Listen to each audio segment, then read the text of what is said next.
Hey everybody, Joy here. It's Saturday again. I'm telling you, every time I turn around twice, it's Saturday again. It's January 17, 2020. And yes, I have on something I made that I've never worn, and I'll show it to you right after the devotional. How about that? If you don't want to hear the devotional, just move the little slider forward and you can skip right past it. Let me take a sip. Today's devotional is called Future Foundation. And I know many of you have bought the book. Oh my goodness, that is just awesome to know. Awesome to know that I'm not the only one that likes the Bible. Okay, Future Foundation.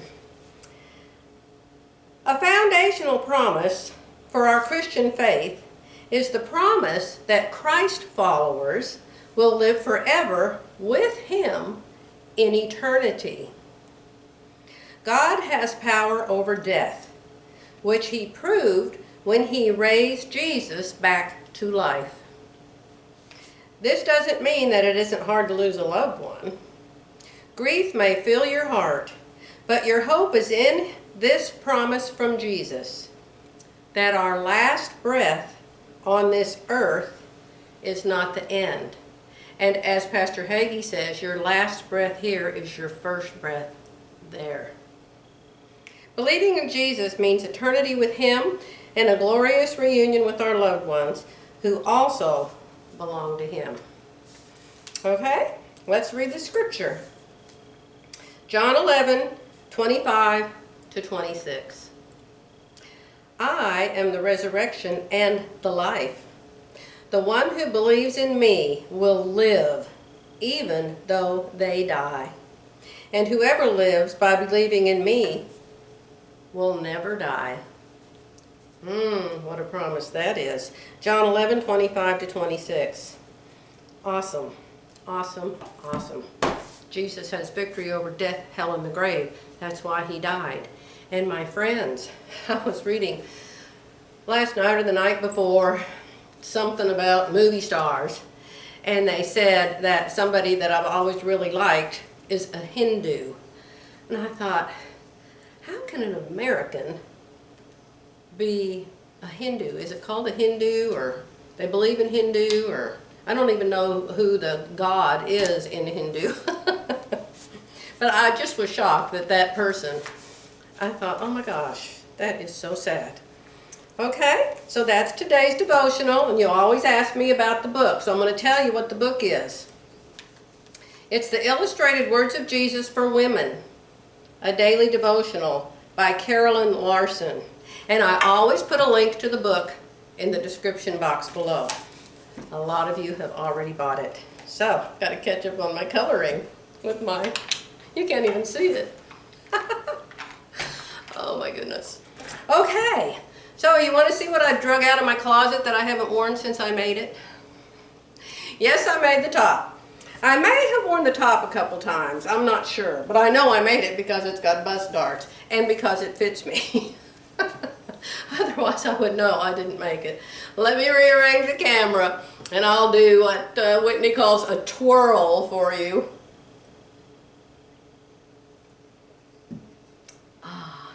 Let me see if I can just back up into this quilt. By the way, if you all want me to give you the pattern for a quilt that you see in one of my videos, tell me which quilt it is. Was it the houses? Was it the owls? Was it the triangles? Was it the pink? Was it the blue? Because I have a lot of quilts. And if you say, what was the pattern for that quilt? I'll have to watch my video again. And I don't want to watch my videos again. By the time I video myself and I edit myself, I've had enough of myself, let me tell you. Okay, let me rearrange. All right. I made the top. I have no idea what pattern it is.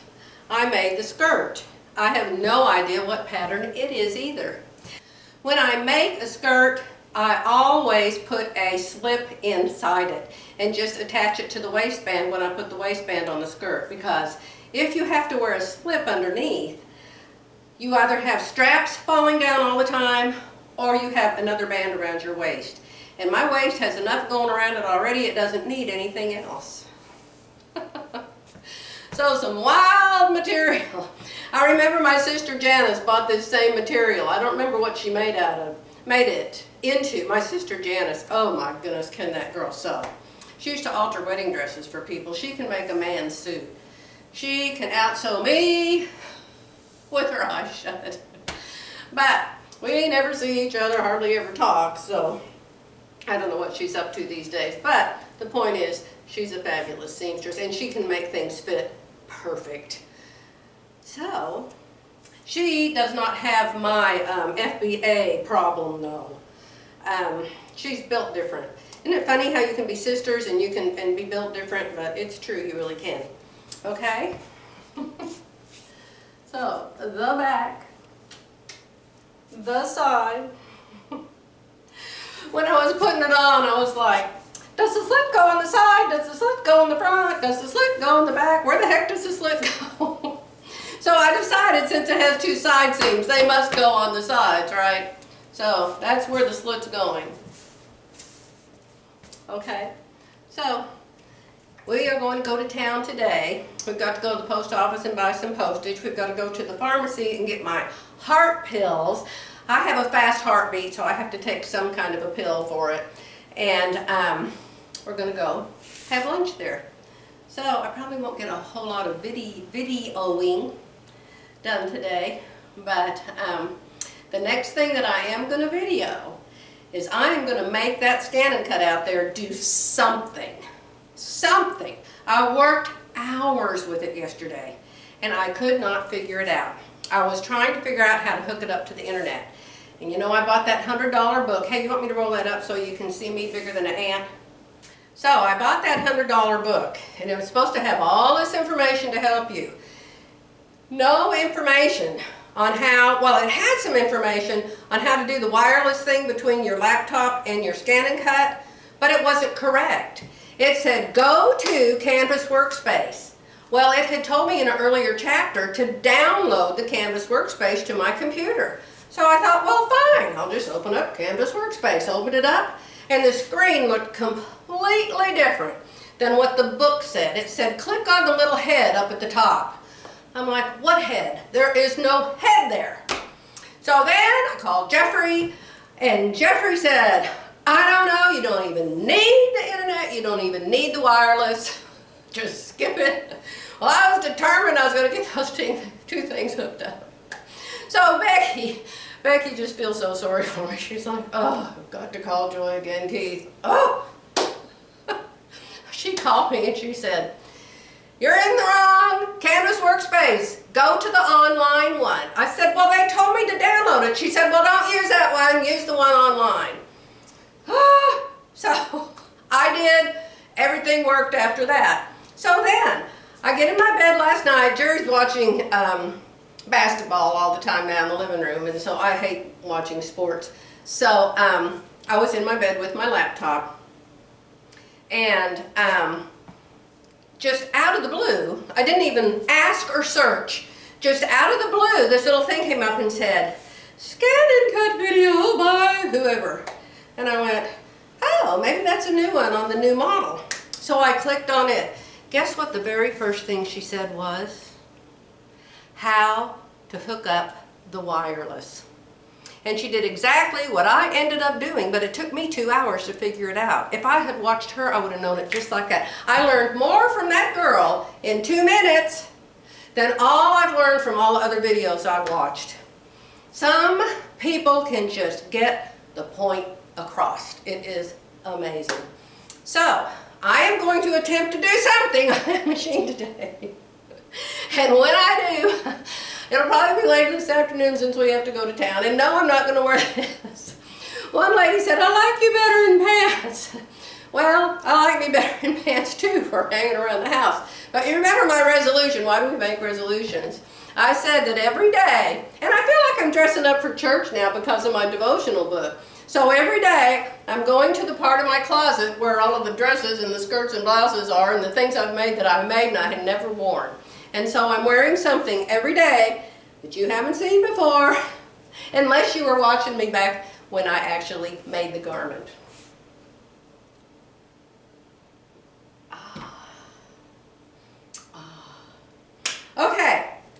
come back after a while. This is an insert. Remember the blouse that I made yesterday? The dark blue with all the white flowers. It was called something that doesn't have a name on the pattern. Oh, there it is. It was called Perfect Pair by Safety Pockets. You remember the sleeves? The shoulder seam comes way down here on me. I know you couldn't see it, but it does. See, this one was like over there. See, down. And it should be up here on my shoulder. So I'm going to show you how I fixed that. All right? I'm going to rearrange the camera and aim it down at the table so you can see it better. I hope.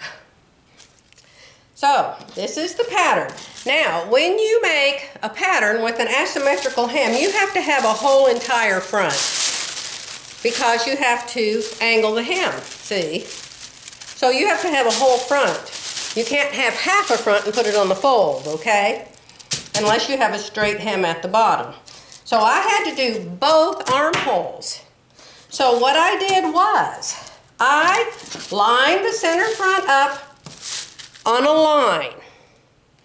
Then I marked over here the 5/8 inch line that used to be here. This used to be glued on right there. That used to be right there. So I marked the 5/8 inch line.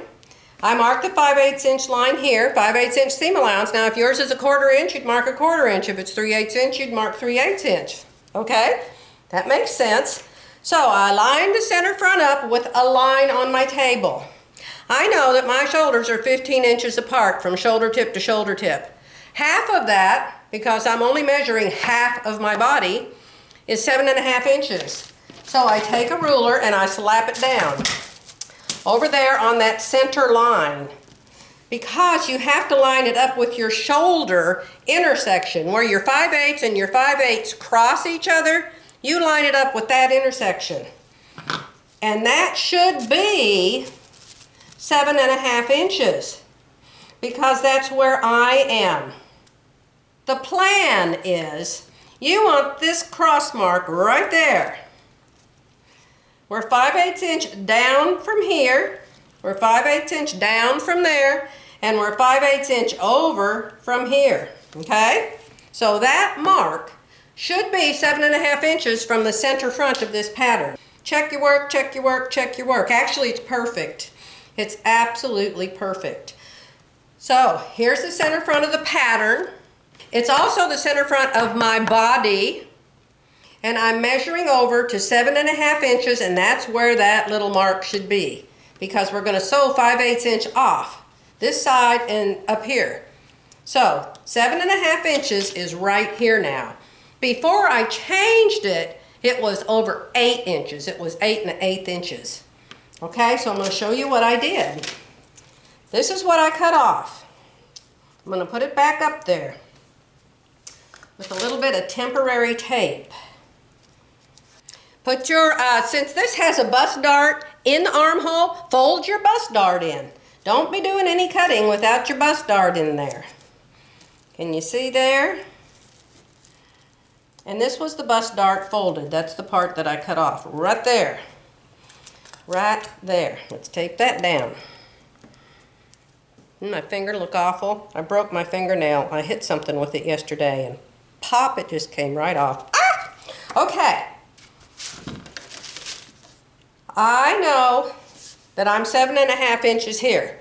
Now don't, never ever, don't ever cut it off at 7.5 inches, because if you sew 5/8 inches off of 7.5, you're going to end up with less than 7 inches. You have to add 5/8 inch, okay? Half of you plus 5/8 inch, or whatever your seam allowance is. So I drew a pink line. See my pink line? That's where 7.5 was. So then I took my curve. This is a little short curve from Palmer and Plesh, and it's wonderful for the armhole. Your big styling stylist will do it too. So then I just lined this up, just like that. Now I didn't want to cut off anything down in here. I don't need this part to be any narrower. I just need from center front over to the tip of my shoulder. The rest of it I'm just going to gently cut down, okay? So you can see right here is where I lined up my ruler. And if my table wasn't so slippery, see? You can see right here that my little curve fits right into that pink curve right there. And it ended up cutting right here. It cut to right there. You can see that's the tip of what I cut. I didn't cut anything off of this part because this is actually too far down for me. It's way under my armpit. Well, it's not way under my armpit, but it's too far under my armpit. And I'm going to make the sleeve smaller anyway. So I actually brought this up. I added some more paper underneath here, and then I added, right there, I added a 1/2 inch. So then how did I draw that? I lined this up the opposite way. You line this up going like this. Peggy Sagers, 101. You turn your curve around to do this curve right here. And so then I cut off the extra paper right there. So, take this away. I just went cut, cut, cut, cut, cut. Now I'm cutting tape. Cut, cut, cut, cut, cut. And so that came off there. That came off there. And then I added on this little,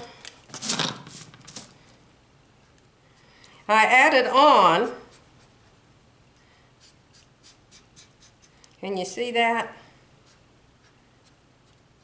I added on that part right there to raise the side seam up a little bit so the armhole isn't so gigantic. And I will take my sleeve in now, a 1/2 inch, and then I will take it in probably 2 inches all the way down at the bottom.